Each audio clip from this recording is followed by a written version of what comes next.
Salut l'équipe. Remplacer quelqu'un n'est jamais une chose facile, surtout quand il s'est bâti une légende dans son milieu. Pourtant, quand la jeunesse toque à la porte, il faut savoir lui céder sa place. C'est pas de moi, hein, c'est Michel Drucker qui l'a dit. Comme moi, Luka Doncic a dû cravacher pour attirer les projecteurs sur lui. Comme moi, il a dû passer derrière un vieux papy boitant qui a fait les beaux jours de sa team. À la seule différence près que Dirk Nowitzki, lui, a toujours des cheveux. Erwan a été mon Nowitzki durant cette dernière saison. Il m'a confié toutes les ficelles, toutes les subtilités de ce métier. Les noms, les gestes, les prix, tout ce qu'il fallait savoir pour lui faire un bon café chaque matin. Mais comme Lucas, je sentais que mon avenir était plus grand. Mon Dirk à moi a pris sa retraite, pour une semaine seulement, mais cet édito est la première pièce d'un futur radieux. Radieux comme le futur de Luka Doncic, qui a seulement 21 ans, va jouer ses premiers playoffs contre les Clippers. Quant à moi, il y a Woj qui m'a contacté pour prendre la relève à ESPN. Ah, d'ailleurs, il m'appelle. Hello, big fella. Can I call you soon?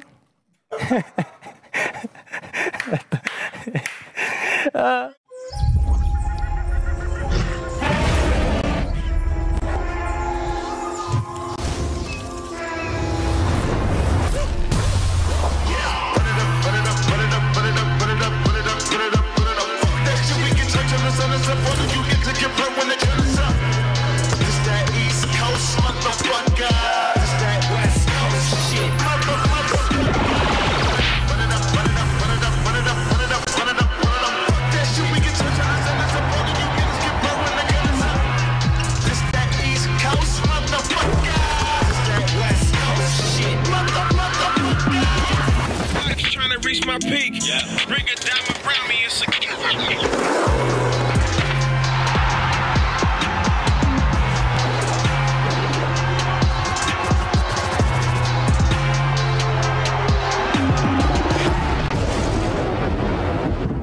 Salut l'équipe, on est jeudi et le jeudi c'est le First Day Show. Aujourd'hui c'est donc la 100e édition de cette émission et franchement bravo à nous.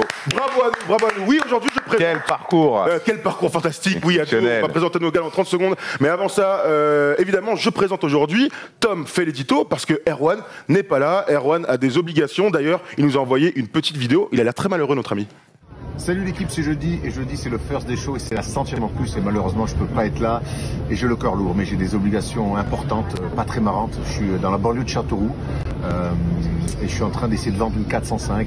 Je négocie, j'ai dû me rendre sur place pour négocier un prix défiant toute concurrence et voilà. Mais bon, je vous laisse entre de bonnes mains, l'édito avec Tom, Adio et Arthur en plateau avec évidemment Thomas qui va régaler à la presse. Je vous embrasse fort, je pense à vous et je suis de retour la semaine prochaine. Mais croyez-moi qu'en ce moment, je suis loin de vivre ma meilleure vie. Eh oui, Erwan, tu as l'air très malheureux. Sache que moi, je suis très heureux derrière ce petit bureau. Je comprends pourquoi tu es si fort depuis 4 ans, puisque c'est le kiff ultime. Aujourd'hui, on va parler de NBA, hein, évidemment, comme tous les jeudis. Et pour en parler, j'ai recruté 2 gars de Tismé Soin. D'un côté, un journaliste de Beansport, cher Adio Lala. Comment tu vas, Adio? Bonjour, la First Tismé Team. Quel plaisir de vous retrouver. Absolument. Équipe de 3-3 apparemment aujourd'hui. Ouais, mais Erwan, il n'avait pas sa place. Il n'avait pas sa place, donc c'est notre remplaçant. Voilà. Erwan, tout simplement. Et donc, que vous connaissez très bien aussi, c'est Arthur Sen. Comment tu vas? Ça va et toi? Ça va, écoute, et toi en tant que joueur de Malakoff qui est en pleine reprise, ça va? Non, c'est la semaine prochaine. La semaine prochaine tranquille, ça va, le PSG a gagné hier, donc on est content. Il y a pire comme réveil quand Paris a gagné. Hein. On a souffert, mais Est-ce que tu es parti sur les champs faire des feux d'artifice? Oui, bah oui. Bien évidemment. Bécane, roue arrière, avec les fumées et tout. Kata. On embrasse Camille qui nous a fait qui a fait ce superbe générique qu'on utilise dans le First Day Show depuis 1 an. C'est clairement le meilleur générique de tout sport confondu. Magnifique. On disait ça il y a quelques minutes. Donc merci encore. On en rediscute sur Instagram parce que tu nous fais énormément kiffer. Donc c'est la 100e. Et pour la 100e, on a un gros programme. On va parler des Lakers qui nous inquiètent un petit peu. On va aussi parler de Giannis qui met des coups de boule à la Zizou. Ça reste une énigme dans cette NBA. On aura les paris sportifs avec Parions Sport. Mais on va surtout commencer avec la course aux playoffs. They do have a timeout. Decide not to use it. Curry, way downtown. Bang! Bang! Nous connaissons les 7 affiches des playoffs qui commenceront le 17 août. Alors il manque juste le premier contre le 8e dans la conférence Ouest, ça va nous intéresser en loin en large, mais regardez ça s'il vous plaît. Donc à l'Est, on va commencer tout simplement avec l'affiche entre les Bucks et le Magic, le Heat et les Pacers, les Celtics et les Sixers, les Raptors et les Nets. Dans la conférence Ouest, on connaît le Thunder contre les Rockets, les Nuggets contre le Jazz, les Clippers contre les Mavs. Alors les gars, quelle est la série qui vous excite le plus ? Moi, ça sera Clippers Mavs. Tu m'étonnes. Ah, ça va être ouf. Même si, c'est vrai qu'on en parlait avant la prise d'antenne, que le Miami Pacers, le TJ Warren, Jimmy Butler, bon, c'est un peu excitant, mais pour moi, Clippers Mavs, ça sera la plus belle affiche. Arthur ? Moi, j'attends beaucoup le Jazz contre les Nuggets. Je pense que ça va être un beau combat, notamment à l'intérieur. Donc, j'ai vraiment hâte de voir cette série. Après, évidemment, à l'Est aussi, le petit Miami Pacers peut être pas mal. Est-ce qu'on peut imaginer un upset comme ça, vite fait ? Difficile, difficile, ouais, honnêtement. Le Magic qui tape Milwaukee ? Non. Non, l'upset, Non. c'est Utah, peut-être Utah-Denver. Voilà. Utah-Denver, on est tous plutôt d'accord pour dire que les Rockets, Thunder, si on peut parler d'upset entre 4 et 5. Ouais. Mais bon, on imagine que sur le premier Et tour, les logiques seront respectées. à l'Est, on n'est même pas sûr 4-5, ça peut changer Miami et Indiana. Tout à fait. On va s'intéresser donc à la 8e place de la conférence Ouest. C'est quand même le plus excitant puisque ce soir donc se joueront les matchs pour les 4 derniers prétendants, donc Memphis, San Antonio, Portland et donc la dernière équipe que j'ai oubliée, c'est donc Phoenix, la meilleure équipe de cette bulle, ils sont toujours invaincus. Regardez, ça se passe donc ce soir, Brooklyn, Portland, Memphis, Milwaukee, Phoenix, Dallas Mavericks et enfin les Spurs contre le Jazz. On peut imaginer d'ailleurs des équipes qui vont mettre leurs meilleurs joueurs au repos. Simplement les gars, est-ce qu'on peut d'ailleurs penser que Memphis gagne ce dernier match et donc se qualifier pour le play-in ? Bah ouais, c'est possible, ne serait-ce que par rapport à l'effectif de Milwaukee, Giannis est suspendu, il jouera pas. Ils ont assuré leur première place. Voilà, ils ont pas trop, ils ont rien à perdre, donc on peut imaginer qu'ils y aillent tranquillement, qu'ils fassent un peu de management. Après, ce qui m'inquiète le plus, moi, c'est plus le niveau de jeu de Memphis qui est vraiment cata, au-delà de l'absence de certains joueurs. Voilà, ils sont vraiment pas bons depuis le début de la bulle, donc voilà, ça peut être compliqué pour eux de gagner ce match. Memphis gagne contre Milwaukee ou pas, Dio ? Et se qualifie pour le play-in, c'est important. Ils gagnent, ils sont qualifiés. Je pense qu'ils vont se qualifier pour le play-in, mais ce qu'on peut retenir de la bulle, c'est que Ja Morant, c'est un rookie. On en a beaucoup parlé cette année, il nous a régalé, ça y a rien à dire, il a fait des highlights de ouf. Mais dans la bulle, il déçoit énormément. Est-ce qu'il est capable de relever la tête ? Parce que même si Milwaukee manque des joueurs, les DiVincenzo et tout ça, c'est pas, tu vois ce que je veux dire, ils sont capables d'aller gagner Memphis tranquillement. Tu joues contre une académie de jeu en fait aussi. Exactement. Et on sait on se souvient des Spurs de Popovich quand il faisait du load management. On se souvient d'un match à Miami où Nando est incroyable à l'époque des Heatles. Quand tu as une belle académie de jeu, en général, tu peux continuer à gagner des matchs. Maintenant, il y a une réalité, c'est qu'ils perdent beaucoup de matchs. Ils ont perdu Jaren Jackson Jr. Ils sont sur la jante. Maintenant, c'est à l'orgueil. Est-ce qu'ils sont capables d'aller chercher ce match contre Milwaukee, même si en face il y a des absents. Malheureusement, j'ai l'impression qu'ils sont capables de le perdre comme le gagner, et c'est un peu une pièce en l'air. C'est eux leurs plus gros adversaires. C'est leur plus gros adversaire, il manque un peu de discipline. Je pense qu'il manque peut-être un vétéran ou deux pour cadrer un peu le tout. Mais bon, après, ils sont capables si Dylan Brooks arrive à se remettre dans les rails, ça peut être pas mal. Mais à voir. Très bien.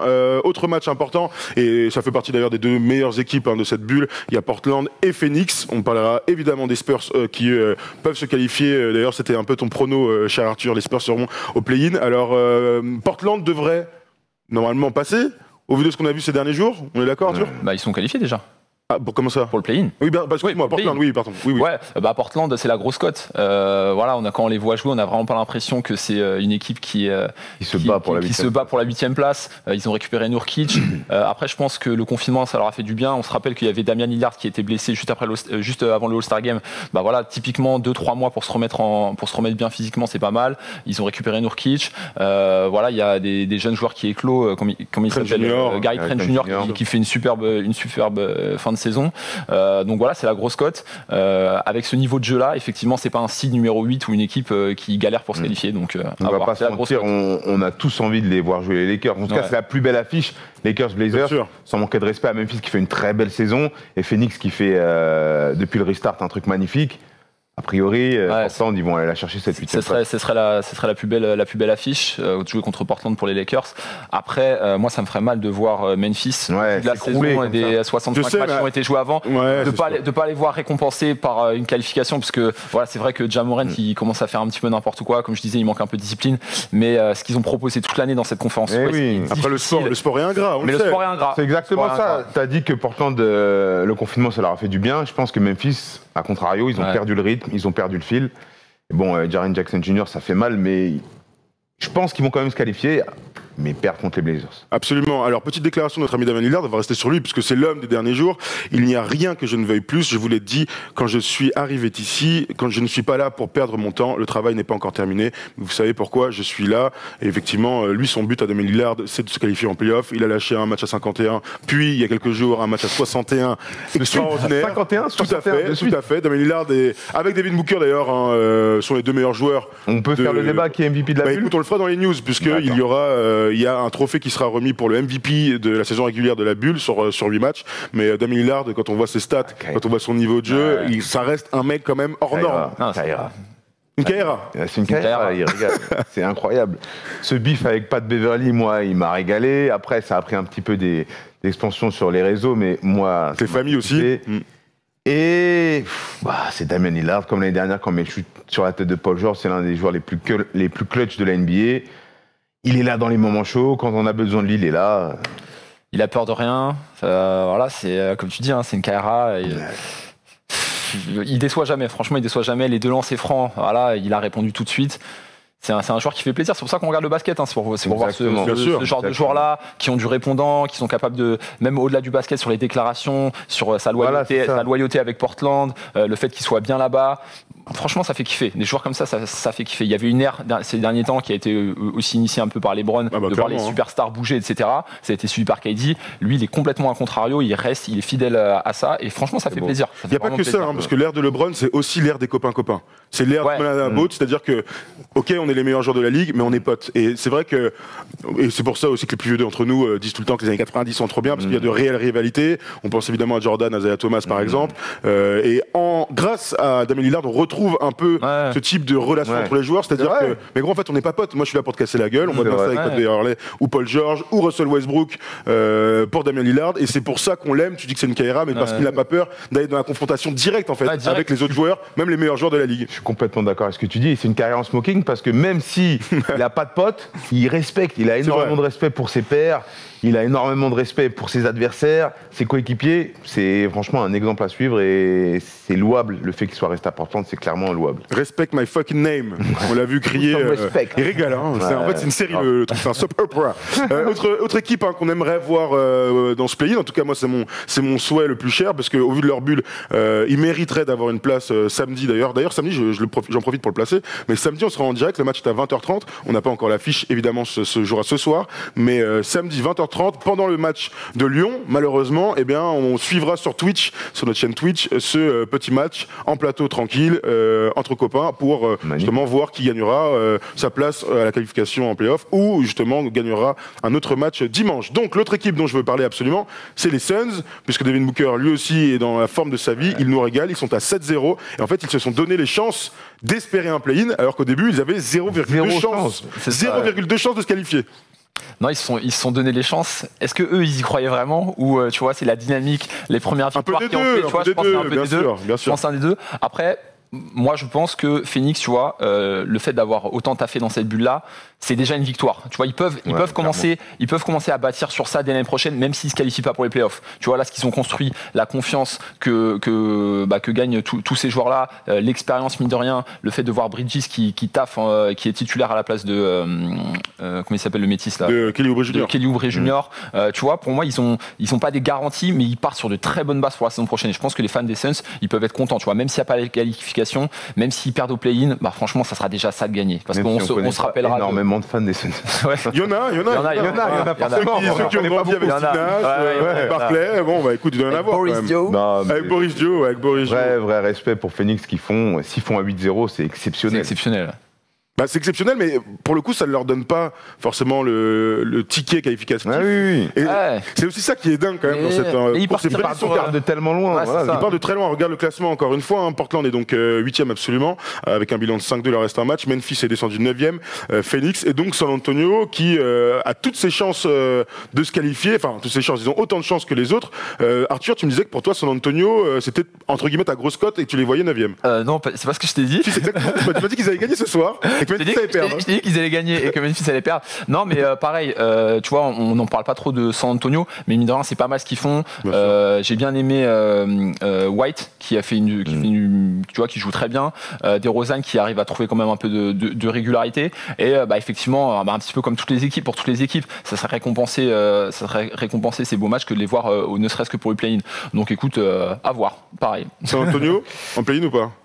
Je crois pas trop. Je pense que c'est la fin de série. Ça fait 22 ans qu'ils sont qualifiés pour les playoffs, les Spurs. Et je pense que c'est la fin de série, parce qu'ils n'ont pas leur destin en main. Non. Il faut que Memphis perde. Voilà. Donc non, j'y crois pas trop. Tu n'y crois pas? Après moi, côté Spurs, je suis un petit peu déçu de meneur, excuse-moi, j'ai des trous. Dejounte Murray. Dejounte Murray, tu vois, qui a toute la confiance du club, qui joue beaucoup, et je le trouve, tu vois, qui a eu un gros contrat, je crois 64 millions sur 4 ans, quelque chose comme ça. Et qui, tu vois, j'ai l'impression qu'il joue à moitié, il n'est pas complètement épanoui et je suis un peu déçu de sa saison. Je suis d'accord. J'ai pas envie de dire que Pop il s'est trompé sur ce coup-là, mais c'est un peu tôt pour dire ça. En fait. C'est un peu tôt pour dire ça, mais il déçoit énormément. Déçoit énormément. C'est intéressant d'avoir vos avis dans les commentaires. Est-ce que vous avez l'impression qu'il déçoit? Moi, j'ai l'impression que déjà, il a eu un coup d'arrêt quand même avec une saison blanche, hein, mais ils ont vraiment confiance en lui. Il est capable d'avoir des coups d'éclat. Maintenant, la régularité d'un titulaire NBA, c'est quand même le plus dur à aller chercher pour les jeunes joueurs. Sûr. Il a quand même des qualités intrinsèques, défensives, et tout en attaque, tu le vois progresser quand même. Il a eu la fenêtre à la Parker. Il a eu la fenêtre à Parker. Il a eu la chance d'être titulaire très tôt. Il n'a pas, pour l'instant. Pour moi, de mon point de vue, il n'a pas saisi cette opportunité. D'accord, très bien. Eh bien, écoutez, dernier petit prono pour savoir, alors pour vous, qui seront les deux équipes en play-in? On imagine que Portland va être 8e, et donc qui sera 9e? Qui sera 9e, Mathieu? Pour moi, ce sera Memphis. Donc Memphis gagne contre Milwaukee, très bien. Donc Memphis passe, et toi? San Antonio. Non, Memphis aussi. Memphis? Ouais, Memphis. Donc en fait, on prend pas de risque. Ils vont gagner, je pense qu'ils vont gagner. Je pense ils vont gagner ou les autres vont perdre. Puisqu'ils ont une victoire d'avance. Voilà, ils vont sauver l'honneur de leur belle saison par cette place en play-in pour se faire cogner par les Blazers, et les Blazers qui vont se faire cogner par les Lakers derrière. D'accord, très bien. Moi, je mets cote sur Phoenix. Je pense que... En fait, j'ai vraiment envie, je le disais un peu lundi, j'ai vraiment envie de voir cette série entre Devin Booker et Damian Lillard. J'ai envie de me régaler sur un play-in. Tu vois, c'est ce qui m'excite le plus. Donc, série, c'est un grand mot, parce que si Portland bien sûr, absolument. D'ailleurs, ça change pour Portland, hein. De finir 8e. Ah oui, exactement.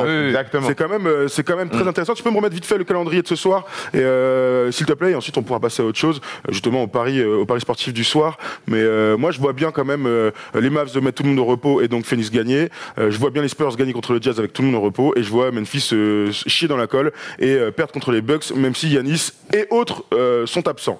Voilà nos petits trucs. Vous dites ce que vous en pensez. De toute manière, on pourra en parler dès demain, puisque on aura les résultats ce soir. On parle justement de petits pronostics. C'est l'heure d'essayer de gagner un peu d'argent avec les paris Parions Sport.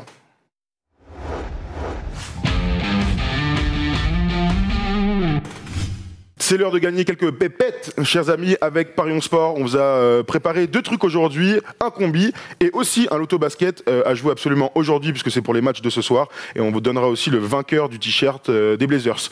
Commençons par le combi. On a parlé justement de la course au play-off et on a voulu parier sur les matchs à enjeu. Ça me paraît évident. Regardez-moi ça. Donc Phoenix contre Dallas. On parie Phoenix. C'est ce qu'on disait un peu plus tôt. Dallas devrait mettre quelques joueurs au repos. San Antonio contre Utah. Un peu la même chose, puisque match en jeu pour les Spurs, ils doivent absolument gagner, ils gagneront. Et enfin, Portland-Brooklyn, Portland à 1,25, ça nous donne 2,54. Est-ce que ça vous botte de mettre 20 balles là-dessus, chers amis? Ouais, c'est pas mal. C'est pas mal. Rien de déconnant. Non. Rien de déconnant, même si je trouve que la cote de Phoenix, elle est pas cher payée. Tu crois? Ouais, bon, je les aurais mis un petit peu plus quand même, un petit 1,60, mais bon. Bah après, c'est en attendant de voir l'équipe des Mavs quelque part. Et on rappelle qu'ils sont invaincus quand même. C'est vrai. Ils sont invaincus. 2,54, tu mets 20 balles. Écoute, tu gagnes un peu plus du double. J'ai envie de te dire que je vais mettre mes 20 balles ce soir en espérant gagner un peu d'argent. On n'a pas parié sur Memphis contre Milwaukee parce que on ne savait pas quel serait le roster de Milwaukee. Giannis ne sera pas là, c'est sûr. Mais est-ce que Chris Middleton va jouer? Brook Lopez? A priori non, puisque eux seront premiers de la NBA sans aucun doute. Mais voilà, quand tu as un petit doute, évite de parier. On est d'accord? On est d'accord. Très bien. Je vous ai proposé aussi un petit loto basket sur tous les matchs du soir. Regardez-moi ça et on va retrouver évidemment les mêmes matchs. Regardez, j'ai mis Lakers vainqueurs face aux Kings, évidemment. J'ai mis Celtics face aux Wizards. Même si on peut imaginer que Boston fasse un pass. Brooklyn, Portland, donc Portland, on l'a mis. Magic, Pelicans, le Magic devrait gagner. Suns, Dallas, Mavericks, j'ai mis les deux, tu vois, puisque... C'est quoi les deux? Écoute, les deux, c'est-à-dire que j'ai une double grille, c'est-à-dire que si tu fais une grille simple, tu mets 2 €. Si tu rajoutes une petite croix quelque part, ça te fait 4 €, et ainsi de suite. D'accord. J'ai préféré la jouer comme ça. On sait jamais si Luka joue et qu'il met 50, ça me fait un peu peur. Jaspers, à peu près le même raisonnement, et enfin Grizzlies contre les Bucks. Donc si ça vous dit de faire un petit loto basket avec 10 000 € de gains, eh bien n'hésitez pas à aller sur Parions Sport. Pas délirant. Cette soirée, j'ai l'impression qu'elle peut être la soirée des gros gains. Si t'as tout bon, tu gagnes 10 000 €. Tu te partages 10 000 € avec les autres qui ont. D'accord. Ouais. Mais bon. Ouais, c'est pas mal. Frérot, ça fait une belle fin de mois d'août, j'ai envie de te dire. Le gagnant de notre jeu concours hier, la question était quelle équipe va marquer le plus de points cette nuit en NBA? C'était les Toronto Raptors et c'est Jakota 222 qui gagne ce t-shirt des Blazers et 20 € de free bet sur Parions Sport. On va t'envoyer un petit message. Bravo à Jakota, Toronto Raptors. Fallait deviner. C'était serré avec les Clippers et ainsi de suite. Voilà, chers amis, pour cette petite et brève partie avec les paris sportifs. On va pouvoir passer au gros morceau de cette émission. Ce sont les Lakers.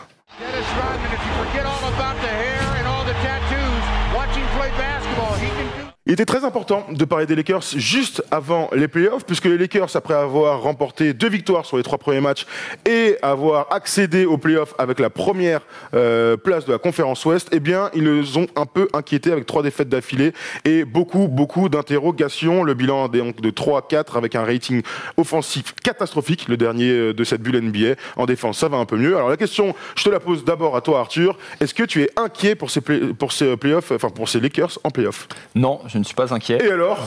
Non, je ne suis pas inquiet parce qu'en fait, il leur fallait que 1 ou 2 victoires pour valider. 2 victoires pour valider la première place à l'Ouest. C'est fait. Voilà, ils savaient qu'ils allaient gagner au moins 2 matchs.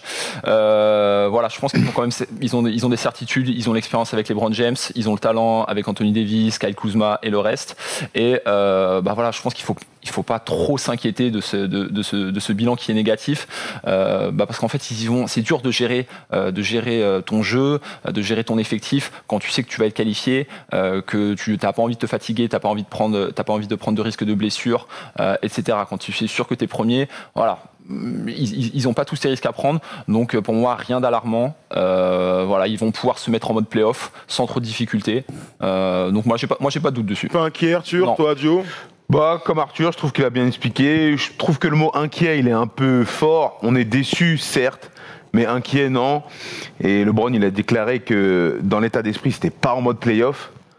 Mais est-ce que c'est pas sur le fait qu'ils n'ont pas leur adversaire déjà? Ils savent pas comment préparer leur série et on sait tous qu'il faut pas être prêt en mode playoff trop tôt parce que ça demande beaucoup d'énergie. C'est la déclaration de LeBron. Tiens, on va la prendre justement, la déclaration de LeBron il y a quelques jours. Notre ami LeBron qui nous dit: je ne suis pas en mode playoff. Physiquement, j'y arrive. Je me sens de mieux en mieux. Mon jeu s'améliore et je me suis habitué à la bulle. Niveau aspect mental, je n'y suis pas encore et je pense que l'équipe non plus, mais on y sera. Alors, j'entends votre. Apparemment, là, c'est le canap des mecs pas inquiets. Alors, moi, je suis complètement à contrario de ce que vous êtes en train de dire. Moi, je pense que le mode playoff, tu l'actives pas en appuyant sur un bouton. Et ça ne marche pas en disant, vous savez que la semaine prochaine il y a les playoffs, venez, on s'active. Ouais, c'est là, comme ça. Tu vois, je suis d'accord avec toi. Je pense que c'est progressif. Déjà, comme il a dit, il faut qu'ils attendent de connaître leur adversaire, donc ça sera samedi soir ou juste après s'il y a un deuxième match. Mais tu vois, avec ce gars, avec ce leader-là, ils vont tous te suivre. Il a l'expérience, il a fait je sais pas combien de finales d'affilée, c'est lui qui a fait le plus de matchs en playoff. Voilà, moi franchement, je suis pas inquiet. Je savais que, tu vois, même s'ils avaient fait un 8-0 ou s'ils avaient gagné tous leurs matchs, tu vois, j'aurais pas été non plus dans une confiance bien plus importante. Donc une équipe qui est invaincue, qui déroule son basket, qui est fort les deux côtés du terrain. C'est autre chose. Non, mais je suis d'accord avec toi que c'est pas en appuyant sur un bouton que tu vas enclencher le mode playoff. Mais il y a plein de matchs où LeBron a été au repos, AD a été au repos. Il y a des matchs où ils ont joué sans meneur. Enfin, Quinn Cook, titulaire à la main. C'est pas les Lakers de cette saison. Il y a J.R. Smith qui a pas encore vraiment intégré le roster. Ça va se mettre en place, tranquille. Est-ce que toi, tu utilises le mot inquiétude? Tu penses qu'ils peuvent perdre face aux Blazers au premier tour? Les Blazers sont qualifiés? Je pense, alors, on parlera des Blazers dans quelques minutes, effectivement, c'est pas le premier tour qui m'inquiète le plus. Moi, la réalité de ce que j'ai vu des Lakers, c'est que je suis inquiet pour 3 raisons qui sont évidentes. La première, c'est le manque de rythme. Une équipe en manque de rythme, elle est en manque de rythme une semaine après. Ou alors, il se passe un truc, ou alors il y a un trade, ou alors il y a un recrutement, ou alors il y a un changement de coach, et donc il y a un espèce de changement d'état d'esprit. J'ai du mal à imaginer un changement d'état d'esprit. Je suis d'accord avec toi.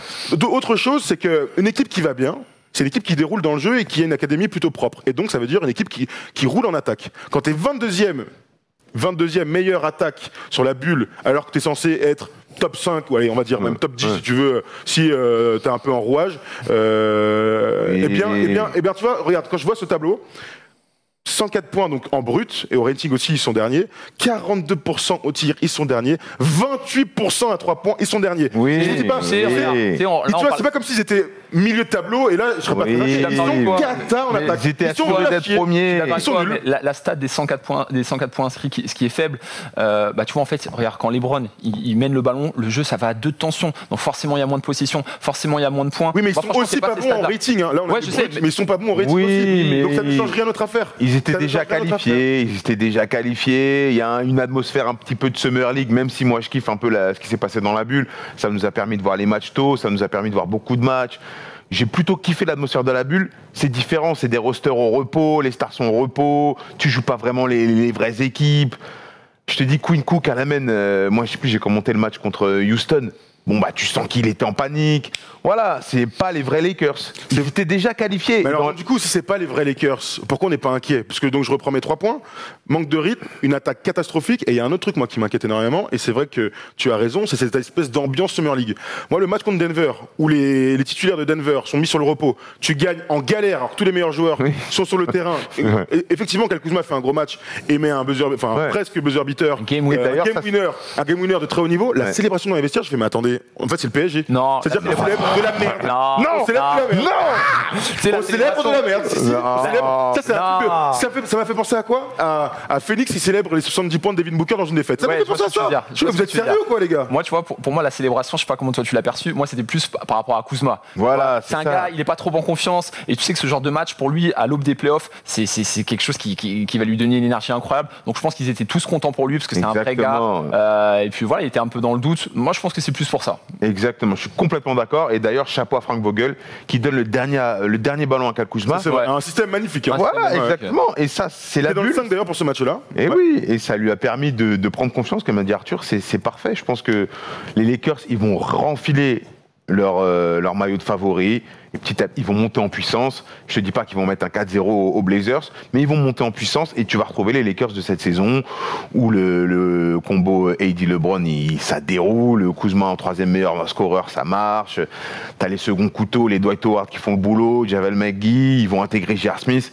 Moi, je suis plutôt confiant. Ça fait beaucoup de si. Parlons des superstars dont tu viens de parler, effectivement du duo LeBron AD. Allons sur LeBron, allons voir ses stats, un peu comment il se comporte. Et j'ai envie d'avoir votre ressenti sur cette bulle de LeBron James. Effectivement, alors ses stats sont moins hautes que pendant la saison régulière. La saison régulière était tout à fait fantastique. Moins de points, moins de passes, beaucoup moins adroit. LeBron, sous les 45%, c'est rarissime en carrière. 33% à 3 points, c'est à peu près dans la moyenne. Sur le volume de shoot. Moins de 45% pour LeBron, c'est très sur le même volume de shoot. Je pense qu'il prend beaucoup moins de shoot. Mais donc du coup, ça change pas grand-chose. Il a fait quelque chose.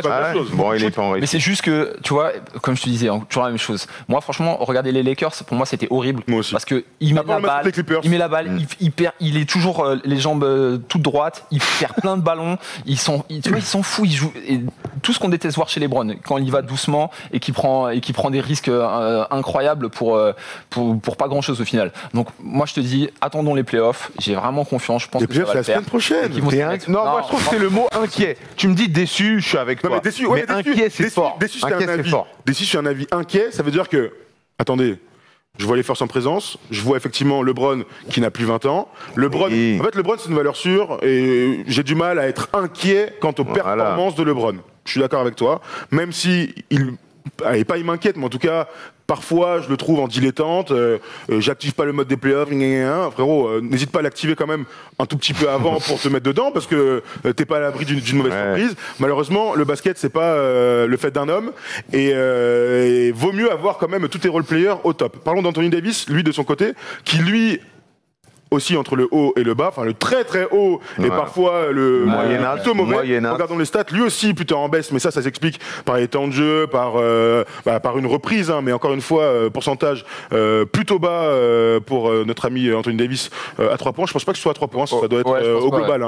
Parce que sinon, s'il a 5 points, c'est incroyable. Mais vous voyez en tout cas des stats un tout petit peu en baisse. Anthony Davis, par contre, lui, doit être l'arme principale offensive de ces Lakers-là, et s'il n'est pas au top, tu n'espères rien de toute manière en playoff. Très clairement. Le jeu est basé bien évidemment sur les brands, mais c'est aussi et surtout avec Anthony Davis, le jeu en pick and roll, la capacité à le trouver dans les airs, aussi le fait qu'il soit hyper dissuasif en défense, et de toute manière, si les Lakers veulent aller gagner le titre, parce que c'est bien évidemment l'objectif annoncé et ce que tout le monde attend, il va falloir un très grand Anthony Davis. Et moi, le seul doute que j'ai, c'est sa capacité à très très haut niveau. On ne sait pas en fait. Il a enchaîné puisqu'à faire les perfs. À enchaîner. Et tu sais, il a jamais fait de finale de conf, il a jamais fait, voilà, tu vois. Et juste le voir à ce niveau-là, comment est-ce qu'il va appréhender tout ça. Moi, c'est plus ça les doutes que j'ai sur Anthony Davis. Après, ça reste un joueur incroyable des deux côtés du terrain. Je crois que des fois on s'en rend pas compte, mais on se rend pas du tout. Ce qu'il est capable de produire. On parle de lui pour le défenseur de l'année. Offensivement, il met 26 points. Il a des stats. Il peut jouer sur le pick and roll, shooter, tirer à 3 points qu'il a ouvert. Il est clutch. Il est clutch. Il est fort de toute façon, de toute manière. Moi, je pense que la bulle, le confinement, ça lui a fait du bien. Niveau physique, on sent qu'il est là. Il n'y a pas de pépins. Il n'a pas de petites blessures ou petits bobos, donc je pense que les playoffs, ça va être cette année pour lui. Après, tu disais un truc intéressant, tu vois, sa capacité à enchaîner le match. Moi, j'ai toujours un doute quand je le vois aller au rebond offensif, tendre ses bras comme ça. Je me dis comment est-ce qu'il va remonter, il va se faire mal au genou, il va se faire mal à la cheville. Et ça, effectivement. Moi, je trouve que ça, on l'a perdu, ça. Au début, on était énormément inquiets. Alors, avant le confinement, il avait eu 2-3 phases où il prend le rebond, il tombe un peu sur les pieds, il reste par terre, il a mal au hanche, il a la côte. Frère, là, je le sens plutôt bien huilé physiquement. Il est bien. Et puis après, il a un coup d'être blessé 6 mois quand même. Mais le format bulle, ça lui fait du bien parce qu'il n'a pas les déplacements à gérer. Voilà, exactement. Il y a ça. C'est un avantage quand même. C'est sûr. Donc valeur sûre en tout cas, peu de crainte quant aux performances de ces deux joueurs. On est d'accord. Voilà. Parlons des role-players parce que justement, si on n'a pas de doute sur l'expérience de LeBron et sur le talent des deux côtés du terrain d'Anthony Davis, ce que j'entends tout à fait, on peut quand même avoir de gros doutes sur les role-players aujourd'hui de l'effectif. Un effectif d'ailleurs qui a plutôt changé, surtout sur les lignes arrière. Regardez, on vous a fait un petit tableau avec les joueurs qu'on a vus pendant la saison régulière et les joueurs du restart sur les lignes extérieures. Regardez-moi ça. Donc deux bulles pour bien illustrer tout ça. D'un côté, donc, vous avez Quinn Cook, Danny Green, KCP, Troy Daniels, Alex Caruso, Bradley et Rondo. Donc ça a changé, vous le savez, puisque Quinn Cook est toujours là, mais avec un petit rôle. Danny Green dans le 5 majeur, KCP dans le 5 majeur, mais là il était un peu pété. Troy Daniels n'est plus dans l'effectif, il est à Denver. Caruso, lui, est toujours là et doit avoir un rôle en sortie de banc. Et vous avez l'ajout de John Waiters et de J.R. Smith. Est-ce que ça suffit pour aller au bout dans cette NBA hyper compétitive? Moi, de toute façon, vous met dans la merde. Non, ça met dans la merde. On en a parlé. Si LeBron gagne cette année avec cette équipe-là, c'est exceptionnel parce qu'il n'y a que des morts de faim qui ont des choses à se faire pardonner, des Dion Waiters, des Dwight Howard. Bon là, on parle de la ligne arrière, mais les Javel McGee. À l'intérieur, c'est solide. C'est les certitudes. Mais bon, après les stats, c'est pareil. C'est 42 points sur 104 points, alors que durant la saison régulière, il était à bien plus. Donc lecture différente, mais moi j'ai confiance. On va pas demander à J.R. Smith de mettre 25 points par match. Non, mais j'ai l'impression qu'il y a quand même d'autres mecs avant de parler de J.R. Smith. Oui, Danny Green, c'est plutôt une valeur sûre. Mais Danny Green est cata, mon gars. Danny Green est cata. Il est plus là. Il est laissé au repos là. Franchement, Danny Green, c'est un peu l'histoire de sa carrière, tu vois. Avec les Spurs, il a fait des finales où il était incroyable. L'année d'après, il était pas bon. Oui, avec les Raptors, pareil, tu vois. Il fait des finales à 1, il met un match, il met 6-3 points. Tu vois, moi je pense qu'il va apporter un peu de sérénité et d'expérience. Et moi je pense qu'il va retrouver son adresse sur le format playoff, plus on se rapprochera des échéances, plus il sera adroit. Après, effectivement, quand tu vois le reste des lignes d'arrière, tu peux avoir des doutes, comme on disait. Quinn Cook qui est hyper irrégulier. Voilà. Après, on parlait la dernière fois que je suis venu ici, on hésitait, on devait choisir entre J.R. Smith et John Waiters. Ils sont tous les deux là. Ils sont tous les deux là. Donc écoute, voilà, John Waiters c'est plutôt pas mal. J.R. Smith est très irrégulier, il manque de rythme, il a pas joué depuis longtemps. Mais tu vois, typiquement J.R. Smith c'est le genre de gars sur un match, il peut te débloquer des situations en te mettant 2-3 points en sortie de banc. Et voilà, mais bon après. Il a toujours pas marqué à 3 points depuis dans cette bulle. Bravo J.R. Il y a un truc évidemment dont on a parlé au début de ce restart, c'est la perte d'Avery Bradley. Avery Bradley qu'on avait vu très fort contre les Clippers, on s'en souvient au mois de mars, vraiment très influent en attaque, de l'impact, des interceptions sur des montées de balles. Le Avery Bradley qu'on aime beaucoup, et sa perte est très importante parce qu'en fait Avery Bradley est donc un combo, il est capable de monter la balle, capable de jouer meneur même si c'est pas un réel meneur, et surtout il est capable de faire des vrais stops défensifs. Là aujourd'hui avec cette perte là, c'est donc quand tu as vu Caldwell Pope qui est mis dans le 5 majeur, qui est pas du tout le même profil. Caldwell Pope c'est le même profil que Danny Green, donc des vrais postes 2. Alors il y en a un qui est plus athlétique que l'autre, évidemment Danny Green va jamais faire contre-attaque, alors KCP va y aller.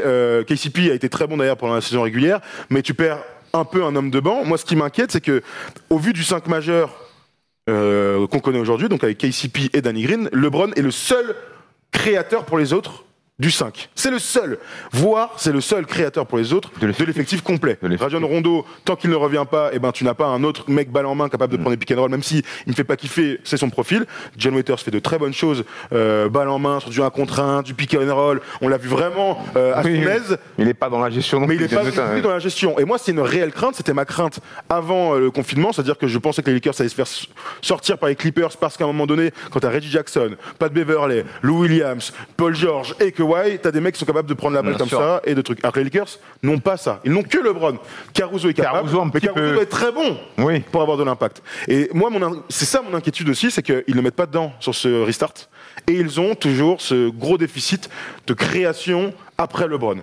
Et ça, c'est des trucs qui vont être impossibles à corriger en fait, surtout sur les grosses séries de. Ça, c'est un problème de fond et je suis d'accord avec toi. Mais comme dit Arthur, quand t'as LeBron. Limite, ça suffit. Il va jouer beaucoup de minutes. Dans tout ce que tu as dit, tu as raison. Je suis complètement d'accord avec toi. Mais ça, c'est des problèmes de fond qui vont pas être réglés, bulle ou pas bulle. Tu vois ce que je veux dire? Tu vois, ce problème, il va devoir être réglé le jour où LeBron, sur le gros temps de jeu qu'il a, il sera plus capable d'amener autant de création. Mais là, pour l'instant, voilà, on le sait pas. Il a toujours été bon dans ce domaine-là. Donc, pour moi, allons-y. Et puis, de toute façon, on le savait. Au final, on le savait. Donc je suis très étonné que vous soyez vraiment pas inquiet. Tu vois, quand on se projette sur un premier tour des playoffs, donc peut-être contre Portland, c'est quand même. Alors c'est évidemment le pire match-up, on est d'accord. Oui. Tu joues contre Phoenix, tu joues contre San Antonio, tu joues contre Memphis. C'est la plus belle affiche, mais c'est le pire match-up. C'est le pire match-up. Est-ce qu'on peut imaginer les Lakers se faire peur parce qu'il va falloir défendre sur donc Damian Lillard qui est en feu et qui est en mission, va falloir défendre sur CJ McCollum et tu n'as pas réellement. Alors Danny Green est capable, mais tu n'as personne finalement pour arrêter ces mecs-là. Oui, d'accord, mais eux, ils ont personne pour arrêter AD. Voilà, c'est ça, tu vois. Ça, c'est sûr que personne après, c'est vrai que tu as raison. Et c'est pour ça, c'est là que moi, je vais attendre Frank Vogel sur ses adaptations sur les schémas défensifs. On en discutait tout à l'heure. Moi, je trouve que sur ces derniers temps, de toute manière, lorsque tu défends sur un backcourt comme ça, si Lillard ou McCollum a la balle, il y a un écran et tout de suite, il y a un switch défensif. Donc, en fait, au final, la première option défensive sur ces deux joueurs-là, elle part vite. Elle est cassée très rapidement. Donc, moi, j'attends plus Vogel sur des orientations, sur des trappes, sur voir un petit peu ce qu'il va proposer pour pouvoir arrêter ce backcourt si on les joue. Mais à partir du moment où il y a Damian Lillard ou CJ McCollum en face, est-ce que tu dois pas faire le choix clair de faire jouer beaucoup Anthony Davis en poste 5 et de mettre pourquoi pas Markieff, Kyle Kuzma ou LeBron en poste 4? C'est-à-dire que en fait avec Anthony Davis plutôt que Dwight ou Jamal Magui qui sont de joueurs très solides mais qui souffrent plus sur le pick and roll défensif, est-ce que tu vas pas carrément sur Anthony Davis qui est capable de tenir, je mets des grands guillemets parce que personne ne tient Damian Lillard, mais capable peut-être plus d'avoir un impact sur lui. Je suis d'accord avec cette option. Je pense que je choisirais cette option, comme tu viens de le dire. Okay. Simplement. D'accord. Est-ce que, si on continue sur cette série un tout petit peu, est-ce que Whiteside peut être envoyé au feu sur Anthony Davis dans une mission défensive lunaire Il peut. Après, il est un peu moins mobile. Il est un peu moins mobile, donc il va souffrir dessus si Davis l'emmène un peu plus loin du panier. Mais voilà, après, il y a quand même une classe d'écart et Davis est tellement fort offensivement que il va pouvoir peut-être lui mettre un ou deux contres de temps en temps, mais je pense que ça va s'arrêter à là. Après, il y a Nurkic qui revient bien. Nurkic, mais qui peut pas défendre sur lui non plus. Après, t'as Gabriel derrière qui est capable avec du jus. T'as Zach Collins, surtout en termes de mobilité. En termes de mobilité, c'est plus Zach Collins, mais Whiteside AD, je vois pas trop le match. Il y a moyen qu'il se fasse grailler dur. Voilà, c'est pour ça qu'on te dit. Est-ce que si je mets sur cette série qu'ils vont prendre le rythme et ils vont enclencher le mode playoff? Mais après, moi je croise les doigts. Je suis un peu d'accord. Votre théorie là, sur le fait que je croise les doigts. Tu peux te faire peur. Est-ce que si ils sont menés 2-1, on est surpris? Si les Lakers sont menés 2-1, est-ce qu'on est surpris genre? Non, ce sera pas une énorme surprise, mais même à 2-1, je les vois pas perdre. Ça, je l'entends. Je les vois pas perdre. Mais bon, 2-1. Mais tu peux te faire peur, effectivement. Lillard, il commence à lâcher des matchs à 50, à mettre des 3 points à 10 mètres. Ouais, voilà, tu vois, ça peut être relou. Et il y a aussi le facteur que ça joue à Orlando et Lillard, il est très bon à Portland, il est poussé par son truc. On connaît pas du tout l'ambiance playoff dans la bulle. Et ça, c'est vraiment un truc à prendre en compte, je pense. Et je pense que, tu vois, pour revenir sur ce que tu dis, le fait d'être dans la bulle, ça va être un avantage pour peut-être les équipes qui ont un peu moins d'expérience. Parce que tu n'as pas toute cette pression du public, toute cette atmosphère playoff lorsque tu vas jouer à l'extérieur, que tu vois qu'il y a déjà du monde dans la salle très longtemps avant le match. Et ça peut être un petit peu moins perturbant pour les joueurs qui découvrent les playoffs ou qui font leur première campagne. Donc ça peut être, voilà. Ton histoire d'environnement et de stress un peu sur les joueurs, on va en parler dans les news avec Giannis, parce qu'effectivement, je pense que ça joue en direct en termes de est-ce qu'ils ont les épaules pour supporter la pression quand t'es premier de la NBA. C'est un autre débat. Alors, dernière question, est-ce que les Lakers, vous les voyez honnêtement être la meilleure équipe de l'Ouest pendant ces playoffs-là? Non, donc. Hein. Non. Moi, je les vois être très bons. Après, non, la meilleure. La meilleure. Tu les vois meilleurs que les Clippers? Je les vois meilleurs que les Clippers. Les Rockets sont pas capables de faire un coup contre eux? Moi, moi je les. Mais non, tu me demandes de choisir. Je te dis oui, je te dis oui les Lakers, mais ça veut pas dire que je dis que les autres équipes seront pas bonnes. Mais moi je vois les Lakers au-dessus. Ok, Lakers, parce que t'es un fan de LeBron aussi, donc. Non. Moi, je mettrais les Clippers un poil au-dessus, même si dans la bulle ils m'ont pas émerveillé. Je mettrais les Clippers un poil au-dessus. Si tu me demandes de choisir. Sur une série, une finale de conf. Voilà. D'ailleurs, on revoit le bracket. Merci Tom. Le deuxième tour des Lakers serait contre le Thunder ou contre les Rockets. De toute façon, la conférence Ouest, elle régale. Toutes les séries vont être super bien.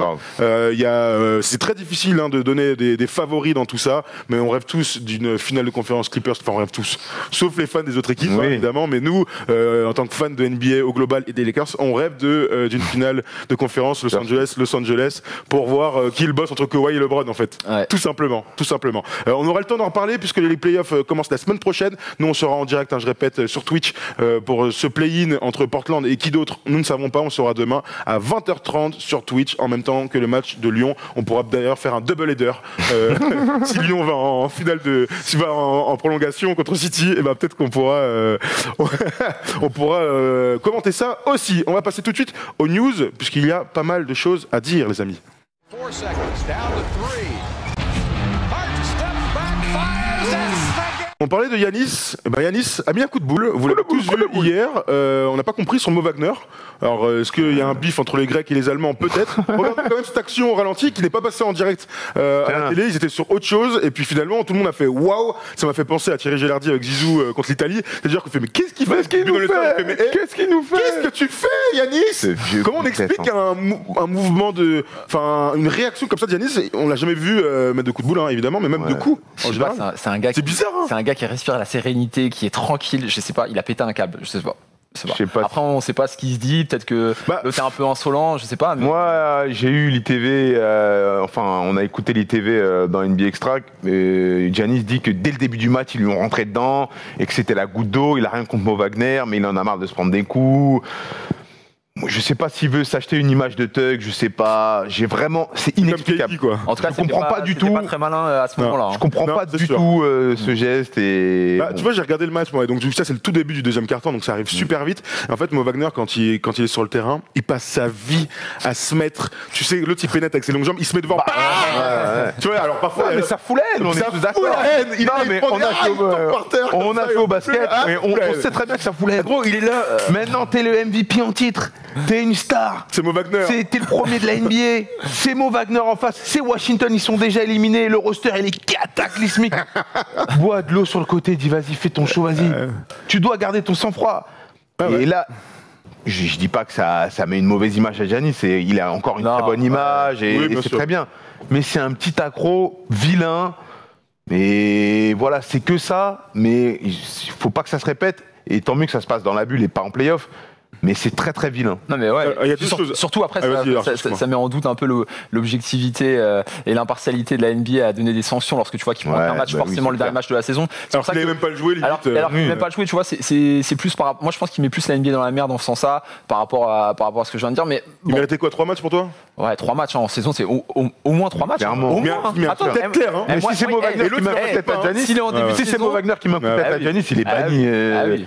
J'ai pas compris ce qu'il dit. Sanction c'est en milieu de saison, le gars prend 10 matchs au moins. Erwan a une théorie sur Giannis. Il dit qu'il a remarqué depuis quelques matchs qu'en fait, il ne supporte pas, il ne supporte de moins en moins être contesté physiquement.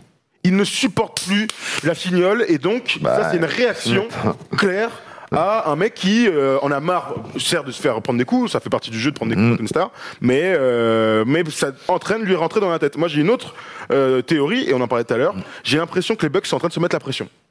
Et donc, par son leader, ils sont en train de se dire, putain les gars, là s'ils vont pas en finale, c'est chaud. Alors sans dire qu'il y a des conséquences incroyables, mais c'est une réaction d'un mec sous tension. Oui, non, mais t'as raison. Je pense que t'as raison dans le fond. Mais la théorie d'Erwan, mon gars, si Giannis il peut plus prendre de coups, faut qu'il vienne jouer en Europe ou c'est terminé. On va les coups, malheureusement. Non, mais oui, mais tu vois ce que je veux dire. S'il supporte pas qu'on lui rentre dedans, sa carrière elle est terminée. Je suis pas du tout partisan de cette théorie. Mais sur le fait que les Bucks sont à la pression, certes. Mais je pense pas que face à Washington et Mo Wagner, tu peux pas te mettre une pression. Là, ils ont le chemin tout tracé pour les finales de conférence. Franchement, c'est pour ça. Donc pour moi, ça me paraît un peu tôt à se mettre la pression. Enfin, je sais pas. Bah écoute, on verra. Pour moi, c'est juste un pétage de câble comme ça. Écoute, on espère que ce sera sans conséquence pour nos amis de Giannis, nos amis des Bucks, pardon. Donc la NBA aussi a décidé de remettre des trophées pendant cette bulle, enfin justement pour consacrer les meilleurs joueurs de la bulle. Il y aura donc un MVP et un 5 majeur de cette bulle. Alors en vrai, c'est entre Lillard et Booker. Voilà. Est-ce que vous avez un choix qui vous vient en tête, vous? Moi, Lillard. Lillard, même si le bilan il est pas propre, il est pas aussi propre que Booker, parce qu'au moins il est au moins qualifié pour le play-in. Et tu vois, j'aurais du mal si on donne le trophée à Booker et qu'au final ils sont pas qualifiés pour le play-in. Donc voilà, bon, attendons un peu. Mais Lillard, ce qu'il a fait, le répondant pour l'œuvre globale, je mets Lillard. Sacré stat, Damien Lillard, incroyable. Toi, Dio? Moi, Booker, sans hésiter, parce que le MVP, c'est le MVP de la bulle. Phoenix, il part de plus loin, donc même s'ils font 8-0, ils se qualifient pas, donc tu peux pas leur reprocher. C'est MVP sur les 8 matchs. MVP, c'est qui a le plus d'influence sur son équipe. On va pas faire les comparatifs des rosters. Booker, il a le plus d'influence. S'il fait 8-0, c'est incroyable. C'est incroyable. Et Lillard, bon, il rate ses 2 lancers, ça peut arriver, mais le dernier quart où il rate ses 2 lancers, il est cata. Il rate tout, il est cata. Je sais pas si tu te souviens du match. Ouais, mais il est cata. Après, il répond présent, il met 51 plus 61. Si on doit élire un MVP sur les 8 matchs de la bulle, Booker s'il fait 8-0, pour moi c'est indiscutable, c'est Devin Booker. Même s'il n'y a pas la qualification. Même s'il n'y a pas la qualification, il part de loin, il part de plus loin. 0,2%. Mais en vrai, les deux seront... Oui, après on parle du gratin. Moi je suis d'accord avec Kadio, mon gars, 8-0 pour les Phoenix Suns. Pendant qu'on est en train de dire qu'on n'est pas inquiet pour les Lakers qui ont gagné 3 matchs. Frérot, ils sont incroyables. J'ai encore le match. On a regardé le match contre les Sixers avec Polo. Le 4e quart-temps de Devin Booker, mon pote. Que du pick and roll central. Il met des mecs dans son cul. Hop. Enfin, il est bloqué. Il met derrière. Il développe. Hop, il est extraordinaire de confiance, de contrôle, et son équipe a entièrement confiance en lui. Tu m'étonnes, il gagne tout, mais il est fantastique et on a l'impression que c'est enfin la maturité. On n'en fera pas trop, mais l'année prochaine, en tout cas, on l'a dit tout à l'heure, ce seront de bonnes bases pour continuer à construire. On continue ces petites news avec, alors attention, chers amis, il y a Ben Simmons qui s'est encore fait opérer et les Sixers ne font pas kiffer. Joel Embiid revient dès ce soir, donc il n'y a pas de souci. Il est revenu. Il est déjà revenu hier soir. Ouais, il a 10 minutes. Il a joué 10 minutes. Je suis perdu, je suis à plus 1 de tout. Mais par contre, Ben Simmons, lui, out. Ne reviendra pas. Catastrophe. Opération au genou encore. Et en plus, ce qui fait flipper, c'est que j'ai lu objet dans le genou, donc on ne sait pas si c'est un morceau de cartilage, un morceau de rotule, des ligaments, on ne sait pas vraiment ce que c'est. On ne sait pas combien de temps le statut n'a pas été upgradé, on ne sait pas combien de temps il sera indisponible. On oublie que c'est la fin de saison aussi, il va falloir tirer des enseignements. Pour moi, les Sixers, c'est limite la plus grosse déception de la saison. Ça l'est. Moi, ça l'est clairement. Bon, clairement, de loin. La plus grosse déception. On parlait d'eux comme des contenders pour le titre, comme Joel Embiid, un potentiel MVP. Voilà, on voit juste que ça n'a pas matché. Lorsque tu vois sur le papier, il y a tous les bons joueurs aux bons endroits, ils sont tous. Mais juste, elle l'a pas fait. Après, faut voir aussi au niveau du management, Brett Brown, comment il s'appelle, le GM, Elton Brand. Voilà, voir les conclusions à tirer de tout ça, mais c'est une catastrophe. Ça fait plusieurs années qu'on dit de toute façon il va falloir faire un choix. Et on s'en rapproche. Je pense pas que ce soit pour l'année prochaine, mais on s'en rapproche doucement mais sûrement. Non, d'abord, il faut faire sauter le coach. Et après, tu vois, je suis d'accord. Faut changer l'académie de jeu, voir ce que tu peux faire différemment en attaque. Et dans un deuxième temps, ça marche pas, faire un choix. 2022. Le départ de JJ Redick leur a fait très très mal. Spacing. Clairement. Ils le savaient, hein. Mais on va pas se mentir, à ce point-là, parce qu'ils ont le shooter turc Korkmaz là, qui est pas mal. Qui est pas mal, mais il est largement en dessous. Mais il est largement en dessous. Tu vois, il a beaucoup moins de mobilité. Voilà, il prend que du catch shoot. Bien sûr. Moi, c'est un autre rôle de toute manière. Plus c'est le choix à Lorford qui.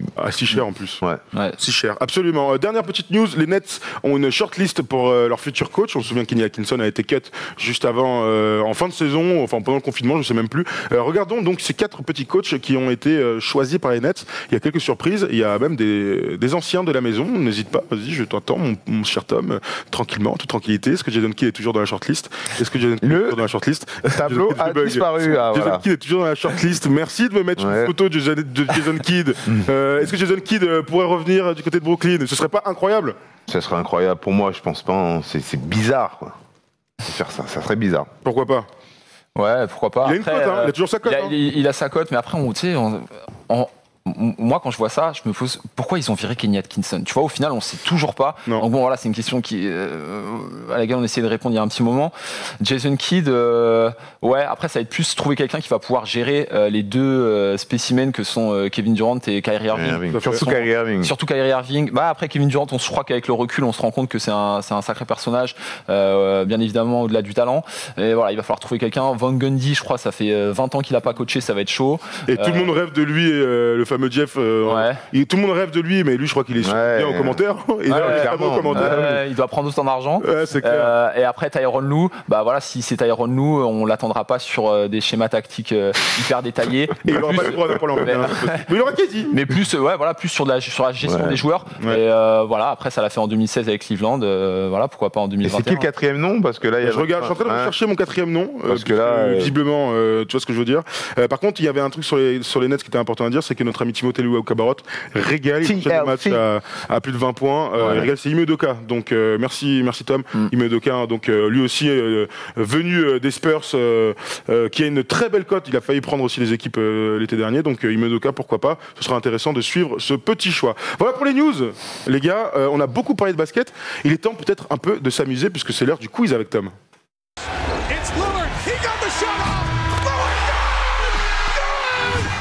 Salut les gars, c'est l'heure du quiz. J'espère que vous êtes chaud. C'est mieux ou pas le bonjour? Je mets un peu de correct, bravo, très bien. Bon, vous êtes chaud? C'était une super émission. Tant mieux. On s'est régalé en régie. Alors, aujourd'hui, il y a 3 thèmes. On va commencer sur le premier jeu. C'est un jeu de draft. Alors, il y a Polo qui va vous afficher une draft, avec des noms floutés. Les noms floutés sont derrière les trucs en jaune. Le but, ça va être par énumération. On va commencer par Arthur. Vous devez trouver par ordre chronologique. Tu commences avec le numéro 2. Hashim Thabit. Évidemment. Bien sûr. Putain, je suis déjà dans la merde. Numéro 4 de draft des Sacramento Kings qui était à Memphis. Waouh. J'ai peur de dire une bêtise. Oh merde, putain, je suis déjà dans la merde. Je suis 400. Oh là là, gros, tu sais Arthur? Ouais. Oh gros, c'est comment je peux l'associer? Attends. Est-ce qu'il a joué aux Kings? Oh là là, il a joué 4 saisons aux Kings avant de partir chez les Pelicans. Là, on l'a. Ah oui, non, attends, c'est Tyreke Evans? Oui, c'est Tyreke Evans. Je suis un bon matin. J'étais tellement pas là. Ok, bon. Ensuite, il y a le numéro 5 espagnol. Ricky Rubio. Ricky, bien sûr. Numéro 9. Demar DeRozan. Oh, il est chaud. Bien sûr. On est en quelle année? Tu l'as pas dit ici? 2009. On est en 2009. Ouais, je l'aime, moi. Ça, c'est Brandon Knight. Non. Brandon Jennings. Évidemment pensé. Non, il est éliminé. Éliminé. J'ai pensé. Moi aussi, j'ai pensé à Brandon Jennings. Sors d'ici. Non, mais arrête. Ça passe. Je vous jure que je l'ai dit. Pardon, ma faute. En plus, de Roma et tout. Et pardon, je suis désolé. Allez, le dernier. UCLA, allez, de Philly, allez. De Philly. Come on, bro. Qui aujourd'hui brille autre part qu'à Philly. Qui est très fort d'ailleurs. Très sous-coté. 17ème. All-Star. Allez, All-Star avec Philly. Vrai gars, énorme contrat, vrai gars, fort des deux côtés du terrain. Il a même des frères en NBA. Ouais.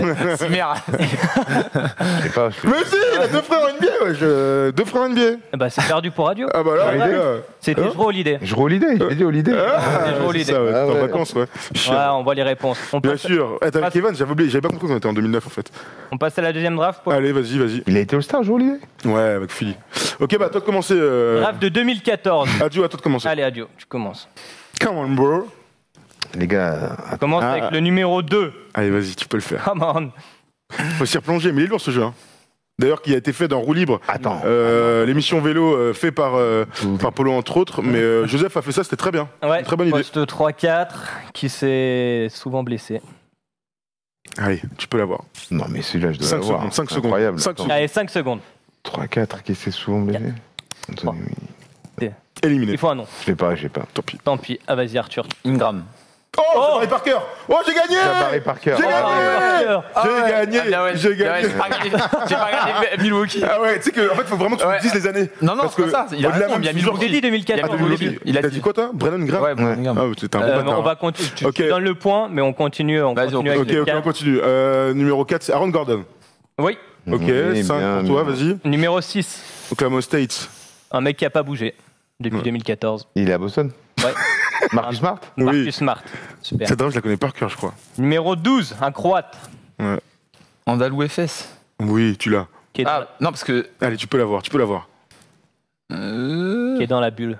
Ah oui. Braga. Poste 4. Non, à 4. Non, poste 4, ouais. On m'a souvent Ah, dit que Philly. c'était un peu son sosie, vraiment à contre-cœur, mais Il a Il un conférence maintenant, il a changé 2 fois d'équipe. vas-y, bah Thomas. Bah, vas-y, dis. Darius Saric. Darius Darius Saric. Saric. Ah ouais, il te respecte Ok. pas trop. Darius Saric, UCLA, un arrière. C'est Zach Lavine. Zach Lavine, Zach bravo. Lavine, ouais. Et un dernier, on en entend beaucoup parler, drafté par les Kelly Oubre. Non, mais non, Non, drafté n'importe par quoi, les pardon. Suns, qui performe pas mal dans la bulle. J. Warren. Ah, TJ Warren. TJ Warren, bien sûr, bien sûr. Bien joué. Bravo, il est très lourd ce jeu, bravo. Super. très Et on en fait un dernier. On peut se le garder pour la prochaine fois si On tu veux. se le garde pour la. C'est très bien, bravo. On peut, vas-y, Polo, on peut passer sur les Lakers, vu qu'on en a parlé dans le débat. Assez simple, les 10 meilleurs marqueurs all-time. Allez, faut pas bégayer. Énumération, Karim Les Lakers. Abdul-Jabbar. c'est les Lakers. Ok. Vas-y, commence, Adio. Karim Abdul-Jabbar. Karim Abdul-Jabbar en 3e position. C'est marqué chez les Lakers, du coup. Non, Ouais. c'est ou c'est all-time. Dans l'ordre, il faut le dire dans l'ordre ou pas forcément Non. Non, pas dans l'ordre. Ah, ok, d'accord. Bah, Karim Abdul-Jabbar. Mais il vient Je de viens de le le dire. dire, éliminé. Non, mais ça, c'est un manque d'attention. C'est un manque d'attention. Kobe. Non. Kobe en première position, 33 Bien 000. sûr. Magic Johnson. Oui, 5e À position. toi, Adio. Jerry West. Jerry West, 2e meilleur marqueur all-time. Ah, j'ai un énorme trou. Ça commence. Ah, c'est con. Non, ça va venir. James Worthy. Bien sûr. Ouais, bien sûr. Elgin Baylor. Très bien. 4e position. Je vais chercher. Ok. il en reste quatre, non Il en reste 4. Chaco. avais dit les 6 premiers. Non. Attends. Je vais dire un. Ceux qui ont marqué 10 000 points ou plus aux Lakers. Un petit Pau Gasol. Juste. Au non. gazole, pas du tout. Merde. Il y avait d'autres mecs quand même, hein. Il y a des, Ouais. des À vrais toi. gars avant. Shaquille O'Neal. Bah oui. Shaquille O'Neal, bien sûr, 7e. T'as dit James Worthy, tu l'as dit. Putain, j'hésite avec. Est-ce que je vais dans l'ancien temps fou ou est-ce que. Putain, j'hésite entre deux mecs. Nick de Quick. J'hésite entre. Oh là là je sais pas, j'ai une dinguerie. George Mikan. Allez, éliminé, gros. Je prends trop de risques. Aïe, Trop de aïe, risques. Et non. Aïe, aïe, aïe. Est-ce que t'en as un dernier? Arthur, il Ah, il y a peut- Bob il- Petty, non Mais- Bob Pelly. Non, il n'y a pas de Bob Non. Il Pelly. est pas aux Lakers, c'est pas aux Lakers. Il n'y a pas de Bob Pelly. Il est à Est-ce qu'il y Boston. avait Derek Fisher du Il coup reste Guy Gouldrit, Bien Gail sûr. Gilchrist. Byron Scott Ah, je Ah, j'aurais et pas- Jamal Wilkes. Wilkes. Ok. Très bien. Eh ben, Alors, Aïe, aïe. il reste un qui suit. Aaron Scott. Alors, le problème, c'est que je me le suis pas envoyé. Ah, Enfin, bravo. Il est sur mon ordi. Bah, je Ouais, sais ton je vais ordi, chercher vas-y. mon ordi, j'arrive. Et comme ça, on peut Ouais, tranquillement dire. Bah, Mais voilà, du son. Ah, je suis Mais vraiment du son. avec Jabari Parker, je suis vraiment dans le cul. Ah ouais, je sais. C'est quoi, je suis resté à la Brad 2016. Tu sais, je voyais Lakers numéro 2, Duke. Je me suis dit, allez, Brandon Ingram, tu sais. Ouais, D'Angelo Russell, ça marche aussi. Le hein. con. Ah ouais, Lonzo, ils ont eu Lonzo en Et deux. Lonzo aussi en 2. Ça fait 3 Ouais, mètres en 2. Je suis un Que teubé. Lonzo qui. Non, puis il n'y a personne qui est resté, c'est dingue ça. Il n'y a aucun numéro de draft qui sont restés, donc merveilleux. Tom est de retour, on a comblé parfaitement, bravo. Oui, à bravo. toi, Tom, vas-y, reprends la main. Salut les gars, ça va? Alors, Qui suis-je? je remercie Seb qui m'a envoyé le qui suis-je. Alors, je suis né en 1971 à New Haven, dans le Connecticut. Je ne me marie pas tout de suite avec la balle orange. En effet, j'étais la star de mon lycée pour le baseball, où je suis un très bon lanceur. Tellement bon que l'on me suggère de ne pas passer par l'université pour passer directement pro. Cependant, je veux à tout prix passer par l'université. C'est à ce moment-là que l'entraîneur des Huskies du Connecticut me convainc de jouer au basketball en tant que carrière avec mon gabarit de 2,1 m pour 98 kg. Pas mauvaise idée du coach. En effet, je deviens le premier joueur NCAA de l'histoire à compiler plus de 1500 points, 750 rebonds, 275 passes décisives et 300 interceptions avec mes seulement 2,1 m et 99 kg. Je me présente à la draft 93, où je suis sélectionné en 20e position par les Hornets. Je n'effectue pas un grand début de carrière, je cumule 4,8 points de moyenne lors de ma première saison. Je parviens lors de ma deuxième et troisième année chez les Hornets à atteindre mon record en carrière avec 13,2 points de moyenne. Je passe ensuite chez les Warriors en Pas 97 Kendall Gill? Non, pas du tout. et les Bulls en 98 pour récupérer ma bagouze. Aux Bulls en 98? J'irai ensuite 2 saisons aux New Jersey Nets avant de terminer ma carrière là où tout a commencé aux Hornets. Je suis en effet le nice guy de Michael Jordan. C'est le chauve là? Comment il s'appelle encore? Comment il s'appelle encore lui? Qui est sa victime là? Tu t'es tombé sur Ah oui, ah ouais. merci, Putain. Comment il s'appelle?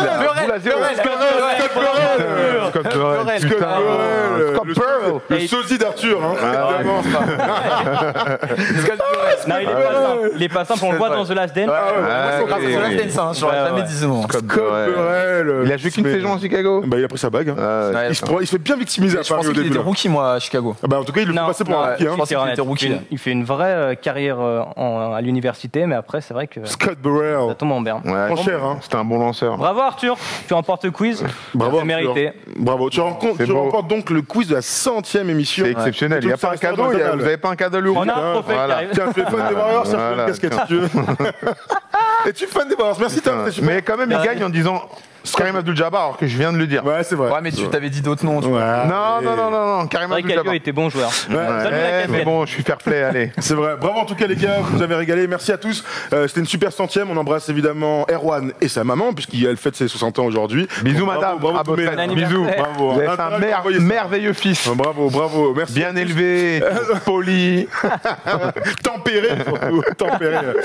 Évidemment. Merci à Polo en régie qui a régalé. Merci à Tom aussi à l'édition qui a régalé. Sachant que c'est très important l'édition. Hein, dans une émission. Exactement, c'est la base. C'est la base d'une émission. Sans éditionneur, ça ne marche pas. Éditionneur, ça ne marche pas. Merci à tous les gars de nous avoir suivis. On se retrouve samedi à 20h30 pour le play-in entre Portland et point d'interrogation. Sinon, on se retrouve lundi prochain pour une nouvelle émission sur YouTube. Lundi prochain à 18h pour une nouvelle émission avec Erwan, Paris Sportif et questions du chat. Et puis jeudi prochain, en toute tranquillité, pour la 101e de cette superbe émission du First Day Show. Merci à tous. Merci les gars, vous avez régalé. Et allez les cœurs, ça évidemment. Allez, ciao.